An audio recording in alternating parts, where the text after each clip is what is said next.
अस्सलाम वालेकुम, नमस्ते, सत श्री अकाल। मैं हूं आपका अपना भाई सईद उमर। आज की इस वीडियो में हम बात करेंगे ईरान, लेबनान, पाकिस्तान, यूएस, तुर्की, इन तमाम देश दुनिया की खबरों के साथ में आज फिर आपके सामने हाजिर हुआ हूं। आज के इस वीडियो में हम बात करेंगे गाजा के अंदर इस वक्त में जिन गर्म फेज की बात हो रही थी, सेकंड फेज की बात हो रही थी कि इन सेकंड फेज का जो इंतजार हम सभी लोग कर रहे थे वो सेकंड फेज आ चुका है। तो मैं आपको बता दूं, इस वक्त में जिस तरीके गाजा के अंदर जो है सेकंड फेज की बात हो रही थी, न्यूज काफी ज्यादा फैल रही थी, तो वो सेकंड फेज आ चुका है। क्या इस सेकंड फेज के अंदर हमास अपने हथियारों को छोड़ेगा या फिर इजराइल अपने हथियारों को छोड़ेगा? आज के इस वीडियो में गाजा को लेकर भी बात करने वाले हैं। गाजा के अंदर इस वक्त में किस तरीके के हालात मौजूद हैं, गाजा के अंदर हमास की आर्मी पहुंच चुकी है, इजराइल की आर्मी को भगाने की कोशिश कर रही है, उसके अंदर क्या खबर आ रही है, इस वक्त में उन सभी देशों के बारे में हम लोग बात करने वाले हैं। और हम सबसे पहले बात करेंगे ईरान को लेकर।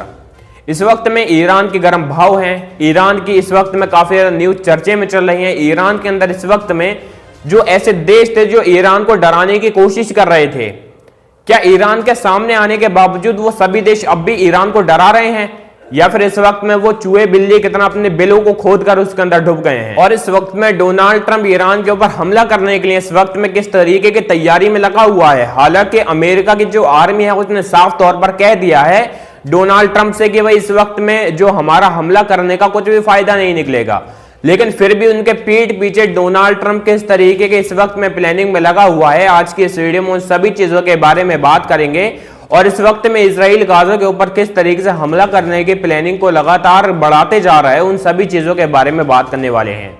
आज की इस वीडियो में हम इस टॉपिक पर भी बात करेंगे जो हमारी भारत की गवर्नमेंट है उसके डिफेंस सिस्टम में किस तरीके का घोटाला हुआ है। यह घोटाला कोई आम घोटाला नहीं है और मैं आपको एक बात बताता चलूं, इस वक्त में ये घोटाला मैं मोदी जी के सिर पर लेकर जाऊंगा और मैं आपको बताऊंगा कि ये घोटाले के बारे में किसी ने जिक्र क्यों नहीं किया, भारत के इस डिफेंस सिस्टम के घोटाले में किसी ने जिक्र क्यों नहीं किया। आज की इस वीडियो में हम पूरे तौर पर बात करने वाले हैं, तो इस वीडियो को लास्ट तक देखकर जरूर जाना। मेरी वीडियो भले से लंबी होती है लेकिन तमाम देश दुनिया की खबरों के बारे में आपको बताना चाहता हूं और उन सभी को सही तरीके से बताने की कोशिश करता हूं। तो आप लोग सबसे पहले चैनल को सब्सक्राइब करके इस वीडियो को लाइक कर दो। और इस वक्त में जो इंडिया भारत को लेकर ये खबरें फैल रही हैं, क्या इनके बारे में आपको गोदी मीडिया क्यों नहीं बताना चाहता? लेकिन एक बात आप ध्यान रखो, गोदी मीडिया आपको किसी खबर के बारे में बताए या ना बताए, लेकिन मैं आपको पूरी तरीके से बताने की कोशिश करता हूं। और आप लोग मुझे एक बात जरूर बता देना कि जो मैं पत्रकारिता करता हूं ये आपको कैसी लगती है, जो खबरें मैं आपको दिखाता हूं वो आपको कैसी लगती हैं। मैं वो खबरें दिखाने की कोशिश करता हूं जो ये गोदी मीडिया बचाती है आपसे, क्योंकि मैं किसी चैनल के लिए काम नहीं करता, मैं अपने लिए काम करता हूं, मैं आप लोगों के लिए काम करता हूं। मुझे आपके सपोर्ट की, आपके प्यार की जरूरत है। तो इस वीडियो में सबसे पहले शुरुआत करते हैं ईरान को लेकर। इस वक्त में ईरान के हालातों को देखकर लगता है कि ईरान शायद झुक गया। ईरान झुका है अमेरिका डोनाल्ड ट्रंप की नजरों में। इस वक्त में डोनाल्ड ट्रंप समझते हैं ईरान हमारे आगे झुक गया, क्योंकि इस वक्त में मैंने कल की वीडियो में बताया था कि इरफान सुल्तानी की जो फांसी लग रही थी उस फांसी को टालते हुए डोनाल्ड ट्रंप ने बोला था कि भाई अगर इरफान सुल्तानी को आपने फांसी लगा दी तो हम आपके ऊपर हमला करेंगे। और डोनाल्ड ट्रंप बोल रहे हैं कि भाई इरफान सुल्तानी की फांसी को ईरान ने टाल दिया है। उनके ऊपर आरोप लगाया गया था, इरफान सुल्तानी के ऊपर जो आरोप लगा था वो लगा था अल्लाह के नाम की गुस्ताखी करते हुए, अल्लाह के नाम को गलत तरीके से बोला गया, इसलिए उनके ऊपर इस चीज का आरोप लगाया गया था और उनको फांसी की सजा भी सुनाई गई थी। लेकिन इस वक्त में अमेरिका बोल रहा है कि भाई ईरान हमसे डर गया, ईरान ने डर के मारे इरफान सुल्तानी की फांसी को टाल दिया है, अब उन्हें फांसी नहीं लगेगी। लेकिन इसके पीछे की जो सच्चाई है वो शायद कोई नहीं जानता। इस वक्त में ईरान की जो गवर्नमेंट है उसने इस बात को बोला है कि भाई इस वक्त में जिस तरीके का हालात ईरान के अंदर मौजूद थे, अगर हम इरफान सुल्तानी को फांसी पर लटकाते हैं तो यहाँ की जनता ये सोचेगी कि शायद उनकी आवाज को दबाने की कोशिश की जा रही है। इसके ऊपर शायद सही तरीके से कार्रवाई नहीं की गई और ये जो फांसी टाली गई है वो सिर्फ इस बिना पर टाली गई है कि अगर हम इसको फांसी पर लटकाते भी हैं तो ईरान की जो जनता है, आम नागरिक हैं, वो ये सोचेंगे हमारी आवाज दबाई जा रही है। इसीलिए जो है इरफान सुल्तानी को इस बात का एक मौका देने की कोशिश की गई है। ईरान की तरफ से गवर्नमेंट ने बोला है कि भाई एक मौका इरफान सुल्तानी को और दिया जाए। इस एक मौके में अगर वो चाहते हैं अपने आप को खुद फांसी से बचना, अपने आप को बेगुनाह साबित करना, तो वो साबित कर सकते हैं। इसीलिए उनके फांसी को टाल दिया गया है। मैंने आपको पहले भी कई वीडियो में बताया है कि ईरान ना ही कभी किसी से डरता था, ना ही वो कभी किसी से डरेगा। और इसी चीज के ऊपर खुशी मनाते हुए डोनाल्ड ट्रंप अपने आप को ये समझते हैं कि भाई मैंने धमकी दे दी, मेरे धमकी देने के बावजूद इस इरफान सुल्तानी की फांसी को टाल दिया गया। भाई तुम तो पूरे देश को धमकी देते हो, तुम तो पूरी दुनिया को धमकी देते हो। क्यूबा तुम्हें ऐसी लताड़ कर वहां से भगा देता है, तुम्हारी धमकी का असर अब किसी देश के ऊपर नहीं पड़ता। लेकिन अब मैं आपको एक चीज और बताना चाहता हूं, अब इनकी धमकी का असर इस पूरी दुनिया के ऊपर किस तरीके का पड़ता है, चलिए मैं आपको बता दूं। इस वक्त में डोनाल्ड ट्रंप ने ग्रीनलैंड की जमीन को हड़पने के चक्कर में धमकी दी थी, लेकिन ग्रीनलैंड की जमीन इनको नहीं मिली। इस वक्त में इनका असर, इनकी धमकी का असर किसी देश दुनिया में नहीं होता है।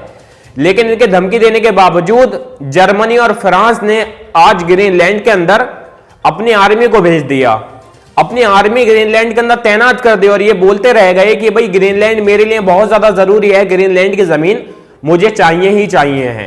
लेकिन आजकल के वक्त में इन्होंने जिस तरीके के वेनेजुएला और भी देश के साथ में जिस तरीके की हरकतें की हैं, उन हरकतों को देखने के बाद में इन सभी तमाम देश दुनिया के लोग अपने आप को मजबूत समझने लग गए हैं। पहले लोग इनसे डरा करते थे, लेकिन जब इनके हैवानियत और ज्यादा बढ़ने लगी तो लोगों ने बोला कि भाई अब हम इनका खुलकर सामना करेंगे।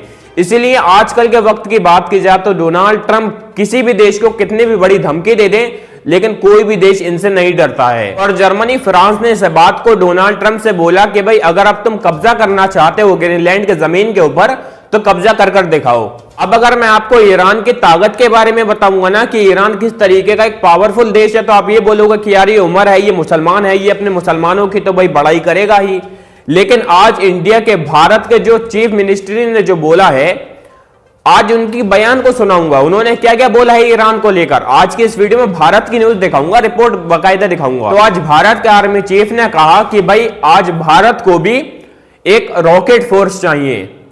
रॉकेट फोर्स से आप सोचोगे रॉकेट फोर्स से ईरान का क्या ताल्लुक है, लेकिन मैं आपको बता दूं उन्होंने ये बोला है भारत के आर्मी चीफ ने कि भाई हमें रॉकेट फोर्स चाहिए ईरान की तरह। जैसा रॉकेट फोर्स ईरान के पास में मौजूद है, उसी तरीके का एक रॉकेट फोर्स इंडिया, भारत के अंदर भी मौजूद होना चाहिए। यानी कि ईरान के पास में एक ऐसा रॉकेट फोर्स है जिसका तोड़ ना ही अमेरिका के पास में मौजूद है, ना ही इजराइल के पास में मौजूद है। एक ऐसा रॉकेट फोर्स चाहिए, ये बात बोली है इंडिया के आर्मी चीफ ने। क्या हमें अपनी आर्मी के ऊपर जरा सा भरोसा नहीं है? लेकिन इंडिया के अंदर पता है क्या बोलेंगे कि भाई अरे जो आर्मी चीफ था ना उसको भी खरीद लिया गया। यार मैं आपको एक बात बता दूं, अगर कोई तारीफ के काबिल होता है ना तभी उसकी तारीफ की जाती है, वरना जो निकम्मे होते हैं, निकम्मे होते हैं, जो ऐसे लोग होते हैं जिनसे कोई काम नहीं होता, उनकी तो दुश्मन भी बुराई करके चले जाते हैं। इसलिए मैं बोलता हूं आप खुद सोचो, जब इंडिया के आर्मी चीफ ने बोला हमें एक ऐसा रॉकेट फोर्स चाहिए, रॉकेटों का भंडार चाहिए, जिस तरीके के रॉकेट ईरान के पास मौजूद हैं, तो वाकई में यार ईरान कोई पावरफुल देश होगा ना, जब इंडिया ने उस देश के बारे में जरा सी तारीफ की है। खैर इन सभी न्यूज को हम लोग साइड में हटाते हैं। अब एक न्यूज आ रही है ईरान की तरफ से। अमेरिका ने ईरान को बोला है कि भाई तुम अपने बैलिस्टिक मिसाइलें बनाना बंद कर दो, तुम अपने न्यूक्लियर जो तुम्हारे वेपन्स हैं उनको बनाना बंद कर दो, हम आपके ऊपर हमला नहीं करेंगे। लेकिन इस वक्त में ईरान ने उनको किस तरीके का मुंहतोड़ जवाब दिया, सुनिए जरा। My message is do not repeat the same mistake that you did in June. You know, if you try a failed experience, you will get the same result. You know, in June, you destroyed the facilities, the machines, but the technology cannot be bombed, and the determination also cannot be bombed. Now, Iran proved to be ready for negotiation, for diplomacy. We have proved that in the past 20 years, in 2015, in 2025, every time. But it was the US who always escaped from diplomacy, who cut the diplomacy and opted for war. My message is, between war and diplomacy is a better way, although we don't have any positive experience from the United States, but still diplomacy is much better than war. तो Iran के foreign minister अंबार अराची ने कहा कि भाई अगर हम अपनी बैलिस्टिक मिसाइलों को, न्यूक्लियर वेपन को बनाना बंद कर देंगे तो भाई हम कहां के रहेंगे। कोई भी देश हमारे ऊपर हमला कर देगा, हमारे साथ किसी भी तरीके का व्यवहार कर देगा, हम उनका कुछ नहीं कर पाएंगे। ये जो हमारी बैलिस्टिक मिसाइलें, न्यूक्लियर वेपन्स है ना, ये तो हमारे कवच हैं, ये हमारे कवर हैं। अगर हम इनको ही हटा देंगे तो हम तो सीधा मौत के मुंह में चले जाएंगे ना। और इन्होंने ये भी बोला है कि हम अपने बैलिस्टिक मिसाइल और न्यूक्लियर वेपन को बनाना बंद नहीं करेंगे। कोई सा देश हमें कितनी भी धमकी दे दे, चाहे हमारे ऊपर हमले हो जाएं, लेकिन हम इनको बनाना कभी बंद नहीं करेंगे। और उन्होंने एक बात को और बोला है, ईरान की तरफ से एक और खबर आ रही है, उन्होंने इस बात को कहा है कि भाई हम जंग के लिए पूरी तरीके से तैयार हैं। कोई भी देश, अमेरिका हो, इजराइल हो, जो देश हमसे चाहता है जंग करना, हम खुले तौर पर कह रहे हैं जंग करो। हम तो पूरी तरीके से अपने तैयार रहते हैं। 24 आवर्स हमारी आर्मी रेडी रहती है, हमारी वेपन्स रेडी रहती हैं, जब चाहो जब जंग कर सकते हो। और इस वक्त में ईरान के तरफ से एक और खबर आ रही है। ईरान ने बोला है कि भाई हमारे ऊपर अगर धोखे से कोई देश हमला करता है तो उसका अंजाम क्या होगा ये वो देश खुद देख सकता है, एक बार हमला करके देख ले। अब चाहे वो अमेरिका हो, चाहे वो इजराइल हो, कितने भी पावरफुल देश हो, अगर वो हमारे पर हमला करेंगे तो हम उनको ऐसा मुंहतोड़ जवाब देंगे कि उनकी 7 पुश्तें नहीं भूल पाएंगी। और ईरान की तरफ से एक और नई खबर आ रही है। ईरान की तरफ से इस बात को बोला जा रहा है कि कभी भी हम लोग न्यूक्लियर वेपन को बना सकते हैं। और न्यूक्लियर वेपन को बनाने वक्त इस वक्त में बहुत सारे वहां के मीडिया इस बात को बोले हैं कि 24 घंटे 48 घंटे में न्यूक्लियर वेपन ईरान बना सकता है। लेकिन मैं आपको एक बात बता दूं, इन सभी न्यूक्लियर वेपन को लेकर ही इजराइल और अमेरिका टेंशन में पड़े हुए हैं। इजराइल इस वक्त में काफी ज्यादा टेंशन में, वो यही चाहता है कि कभी भी ईरान न्यूक्लियर वेपन को ना बना पाए। लेकिन वो कभी पीछे नहीं हटते, वो अपने वेपन्स को, अपने हथियारों को हमेशा आगे रखते हैं, उनको पूरी तरीके से तैयार करते हैं, परफेक्ट टाइमिंग के लिए तैयार करते हैं। अगर हमें इमरजेंसी में जरूरत पड़ जाए तो हम कभी भी इनको यूज कर सकें। इस वक्त में इजराइल ने अपने जो है बैकफुट कर लिया है, बोला है कि हम जो है इनसे बातचीत करना चाहते हैं। इजराइल अमेरिका इस बात को बोले हैं कि हम जो है इनसे बातचीत करके इन सभी मसलों को खत्म करना चाहते हैं, लेकिन इनके ऊपर हम हमला नहीं करना चाहते। तो मैं उनसे यही बात बोलना चाहूंगा कि भाई ऐसा माहौल बना ही क्यों रहे हो कि कोई देश अपने आप को इस तरीके से तुम्हें डराने पर मजबूर हो जाए। अब जब तुमने उन्हें खुले तौर पर इस तरीके की धमकी देना शुरू की थी, अब तुम बैकफुट करे जा रहे हो, तो इस चीज का मतलब क्या है। अब मैं आपको यह भी बता दूं कि इस वक्त में अमेरिका ने बैकफुट क्यों कर लिया। भाई इसके ऊपर भी कोई कारण तो होंगे ना। तो सबसे पहला कारण यह है कि इस वक्त में रशिया ने अमेरिका को बुरी तरीके से लताड़ा है और बोला है अगर ईरान के ऊपर एक भी तरीके का हमला किया, जरा सा भी अगर खरोच आ गई ईरान के ऊपर, तो हम आपको तबाह कर देंगे। पहली धमकी ये रही। दूसरी धमकी आती है चाइना की तरफ से। चाइना ने अपना HQ-98 air defence system Iran को सौंप दिया है। बोला है कि भाई अब कोई सा भी देश चाहो हमारे ऊपर हमला करके दिखाओ। HQ-98 एक ऐसा एयर डिफेंस सिस्टम है जो आज तक किसी भी देश के पास में मौजूद नहीं है, लेकिन उन्होंने अपने एयर डिफेंस सिस्टम को ईरान को सौंप दिया है और बोला है भाई कोई भी देश अगर चाहता है हमला करना ईरान के ऊपर, आप खुले तौर पर हमला करो, हम नहीं डरते हैं किसी से। ये हो गया दूसरा पॉइंट। और तीसरा पॉइंट यहां पर आता है। तीसरे पॉइंट में एयर जो स्पेस है उनका उन्होंने बंद कर दिया है। ईरान ने अपना एयर स्पेस बंद कर दिया है। बोला है कि हम अपने देश के अंदर किसी को आने जाना ही नहीं देंगे। जो यहां पर है मौजूद वो यहीं पर रहेगा, जो आना चाहता है वो नहीं आएगा। अब इन तीनों न्यूज के बाद में सबसे पहली बात ये आती है, ये हमला करेंगे कैसे। एयर डिफेंस सिस्टम ऐसा आ चुका है जो इनकी किसी भी मिसाइल को फौरन खत्म कर देगा। ठीक है, पहला पॉइंट ये आ जाता है। दूसरा पॉइंट क्या है, जितने भी मुस्लिम देश हैं, कतर हो या फिर आपका कोई सा ये दुबई वगैरह हो या कुछ भी हो, चाहे सऊदी अरब हो, दुबई को छोड़कर जितने भी मुस्लिम देश हैं उन्होंने सबने अमेरिका को बोला है कि हम आपको जो है अपना डिफेंस सिस्टम नहीं देंगे, हम आपको अपनी मिसाइलें नहीं देंगे, आपको जिस तरीके का हमला करना है करो, हम आपको किसी भी तरीके की मदद नहीं करेंगे। सिर्फ दुबई ने इस बात को नहीं बोला है। अब इनके पास सिर्फ एक चारा बचता है कि भाई इनका जो USS अब्राहम लिंकन जो इनका समुद्री जहाज है ये उसको लेकर ईरान के अंदर पहुंचे। तो उन्होंने क्या किया है, इस वक्त में इनका जो ये जहाज था ये चाइना की तरफ जा रहा था, लेकिन इन्होंने उसको मोड़कर ईरान की तरफ को ताक दिया है। इस वक्त में देखते हैं क्या इनके बीच में कोई जंग होती है। वैसे मेरा जो मानना है वो ईरान के बीच में कभी भी कोई भी जंग नहीं देखने को मिलेगी। ईरान से कोई भी देश जल्दी नहीं जीत पाएगा। ईरान के पास में इस तरीके के हथियार मौजूद हैं, शायद ही किसी देश के पास में मौजूद हो। रिपोर्ट आपके सामने आप देख सकते हैं, ये अपने एयरक्राफ्ट कैरियर को किस तरीके से ईरान के तरफ को लेकर जा रहा है, जो एक चलते फिरते आर्मी बेस है। इस एयरक्राफ्ट कैरियर को वो ईरान की तरफ को इसने मोड़ दिया है। अब देखते हैं इस चीज के ऊपर क्या हवाला रहता है। भाई इसके ऊपर कुछ तो बोलेगा ना अमेरिका, क्यों लेकर जा रहे हो किसी देश की तरफ, और अगर तुम लेकर जा रहे हो तो उसका अंजाम ईरान क्या करेगा ये आप सभी लोग अच्छी तरीके से जानते हैं। अब इसको लगभग पहुंचने में 2-3 हफ्तों का वक्त तो लगेगा। इस वक्त में चाइना के पास खड़ा हुआ था, लेकिन अब ईरान के पास में जा रहा है।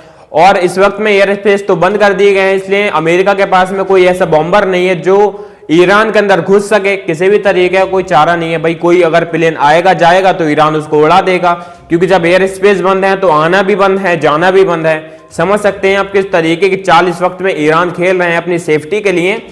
और इस वक्त में देखा ही जा सकता है कि इनके पास सिर्फ एक ही चारा बना है, जो एयर स्पेस कैरियर है उसके जरिए किसी बॉम्बर को ये ईरान के अंदर घुसेड़ेंगे और उसके बाद में वहां की खबरें निकालना चालू करेंगे। अब ईरान को इस खबर के बारे में थोड़ा बहुत तो सोचना चाहिए। अब इस वक्त में जिस तरीके के हालात वेनेजुएला के अंदर किए थे, अमेरिका के डोनाल्ड ट्रंप ने इसी तरीके के कुछ समुद्री एयर स्पेस कैरियर को जो है वेनेजुएला के आसपास कई तरीके के उन्होंने जो है खड़े कर दिए ले जाकर, और एक ऐसी टेक्नोलॉजी का उन्होंने इस्तेमाल किया कि शायद आपको किसी ने नहीं बताया होगा, लेकिन मैं बताऊंगा। एक उन्होंने सोनिक बूम वहां पर छोड़ा। सोनिक बूम क्या होता है? एक तरीके की किरणें होती हैं, लेकिन अब आप ऐसे नहीं समझ जाओगे ना, तो थोड़ा सा मैं आपको अच्छी तरीके से समझाने की कोशिश करता हूं।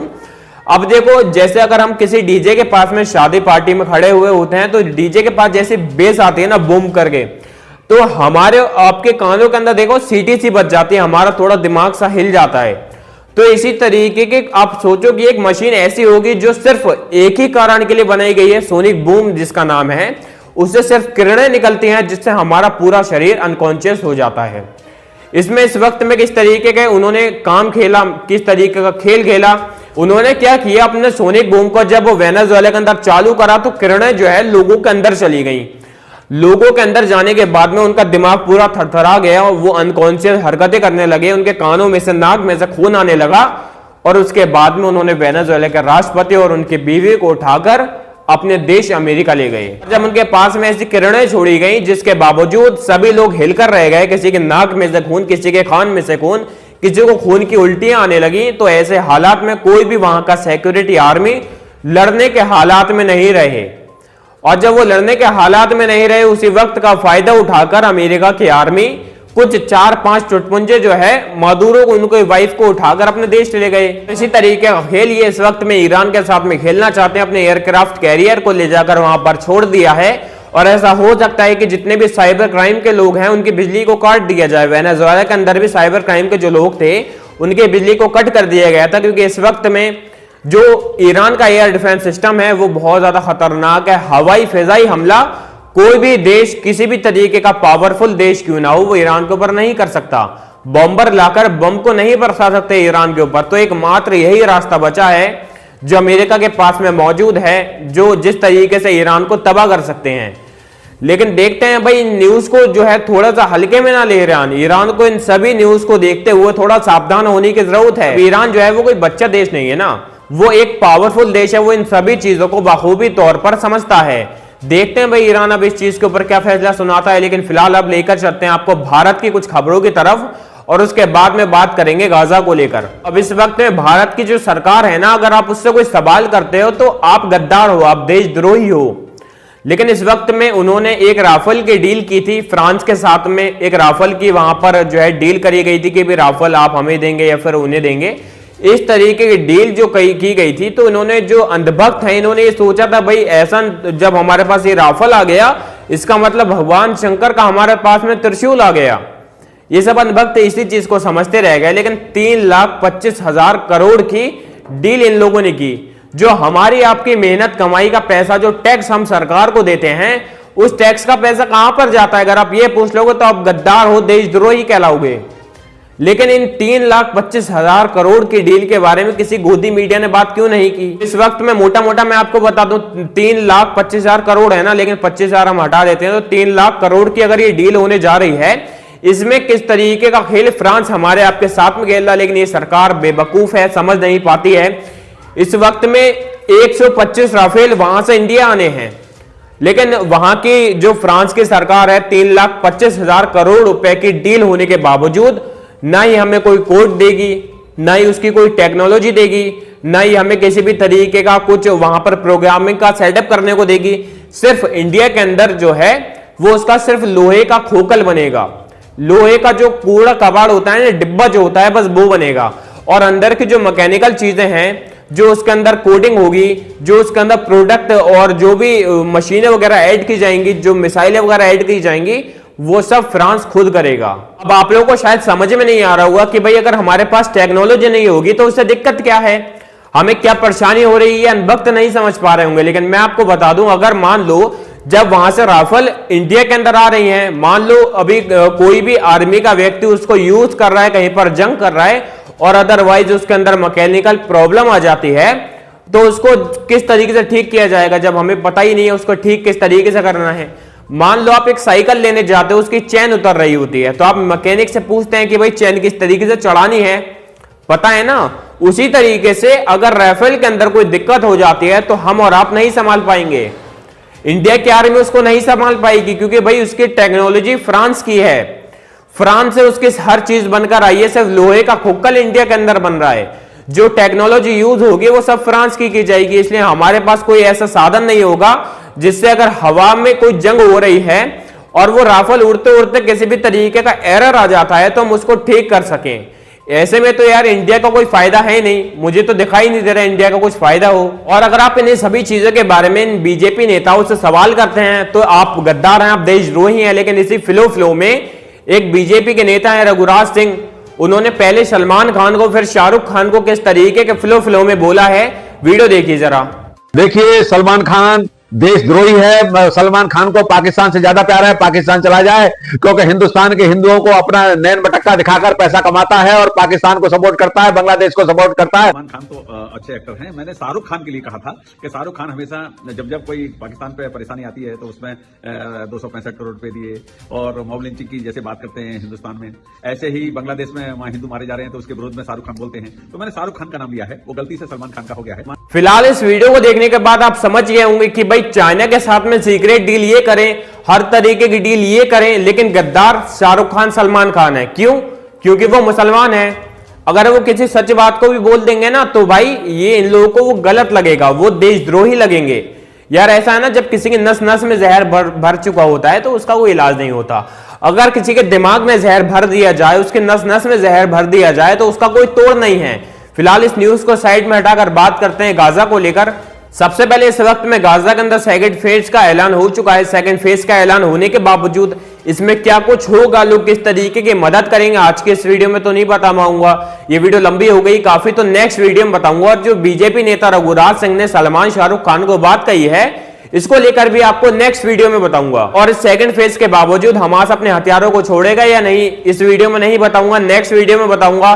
तो नेक्स्ट वीडियो में दो मेन टॉपिक रहने वाले हैं, मेन टॉपिक को देखकर जरूर जाना। नेक्स्ट वीडियो को जब भी मेरी आएगी उस वीडियो को बिना देखे आप मत जाना। चलिए इस वीडियो को, आज की इस वीडियो को हम एंड करते हैं। फिलहाल अगर आप लोगों को मेरी न्यूज पसंद आ रही हो, मेरी पत्रकारिता आपको अच्छी लग रही हो, मेरे बोलने का तरीका, मेरी न्यूज आपको सही लग रही है, क्योंकि मैं वो न्यूज बताता हूं जो एक गोदी मीडिया आपसे छुपाता है।